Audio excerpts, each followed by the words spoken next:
ভারত পাকিস্তানের চলমান উত্তেজনা নতুন মোড় নিয়েছে। আবদালি মিসাইলের পরীক্ষা চালানোর পর নতুন একটি মিসাইলের পরীক্ষা চালিয়েছে ইসলামাবাদ। অন্যদিকে পাকিস্তানের ক্ষেপণাস্ত্র মহড়ার কয়েক ঘন্টা আগে ব্ল্যাকআউট মহড়া চালিয়েছে নয়াদিল্লি। পাকিস্তান সেনাবাহিনীর জনসংযোগ অফিস আইএসপিআর জানিয়েছে, পরীক্ষিত ফাতাহ সিরিজের ক্ষেপণাস্ত্রটি ১২০ কিলোমিটার দূরত্বে আঘাত হানতে পারবে।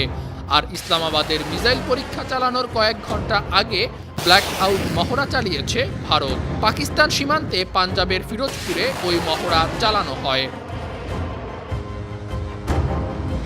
এদিকে পাক ভারত সংঘাতে জড়ালে পারমাণবিক অস্ত্র ব্যবহারের সম্ভাবনা দেখছেন না সামরিক বিশেষজ্ঞরা। তারা বলছেন, দেয়ালে পিঠ থেকে না গেলে দেশ দুটি পরমাণু যুদ্ধে জড়াবে না, তবে অত্যাধুনিক যুদ্ধবিমান, মিসাইল ও ড্রোন ব্যবহার করে একে অপরকে জবাব দিতে পারে। বিশেষ করে ২০০৯ সালের আগে ভারত যুদ্ধবিমানের ক্ষেত্রে অনেকটা পিছিয়ে ছিল, তবে সম্প্রতি ফ্রান্সের অত্যাধুনিক যুদ্ধবিমান রাফায়েলের কারণে অনেকটা এগিয়ে গেছে। ভারতের কাছে ৩৬টি রাফায়েল যুদ্ধবিমান আছে। অন্যদিকে ভারতকে মোকাবেলায় পাকিস্তানের কাছে আছে চীনের তৈরি জে-10 যুদ্ধবিমান। এই বিমানটি রাফায়েলের মতো অনেকটাই উন্নত।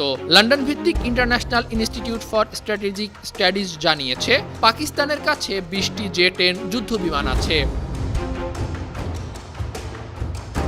সামরিক বিশেষজ্ঞরা বলছেন, লক্ষ্যবস্তুতে আঘাত হানতে রাফায়েল ও জে-10 যুদ্ধবিমান দুটি বেশ দক্ষ।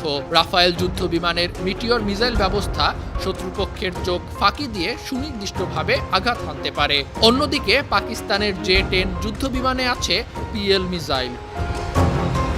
আর ২০১৯ সালে সংঘাতের পর দেশ দুটি আকাশ প্রতিরক্ষা ব্যবস্থাও মজবুত করেছে। বর্তমানে নয়াদিল্লির কাছে আছে রাশিয়ার S-400 ক্ষেপণাস্ত্র বিধ্বংসী প্রতিরক্ষা ব্যবস্থা, আর ইসলামাবাদের কাছে আছে HQ-9 প্রতিরক্ষা ব্যবস্থা। যুদ্ধবিমান ছাড়াও ইসরায়েল ও যুক্তরাষ্ট্রের কাছ থেকে বেশ কিছু আধুনিক ও প্রাণঘাতী ড্রোন পেয়েছে ভারত। এসবের মধ্যে আছে হেরন মার্ক 2 ও ইউএস প্রেডিটর ড্রোন। অন্যদিকে পাকিস্তানের কাছে আছে তুরস্কের বাইরাক্তার TB2 ও অ্যাকিন্সি ড্রোন। এসব ড্রোন ব্যবহার করে রাশিয়ায় হামলা করছে ইউক্রেন। অন্যদিকে পাক ভারতের এমন উত্তেজনায় সর্বাত্মক যুদ্ধের কোনো সম্ভাবনা দেখছেন না সিডনির ইউনিভার্সিটি অব টেকনোলজির বিশ্লেষক মুহাম্মদ ফয়সাল। তিনি মনে করেন, ভারত পাকিস্তান সংঘাতে জড়ালে চীনের বিষয়টিও মাথায় রাখতে হবে। বেইজিংয়ের সঙ্গে সীমান্ত ও সম্পর্কের বিষয়টি বিবেচনা করতে হবে নয়াদিল্লিকে।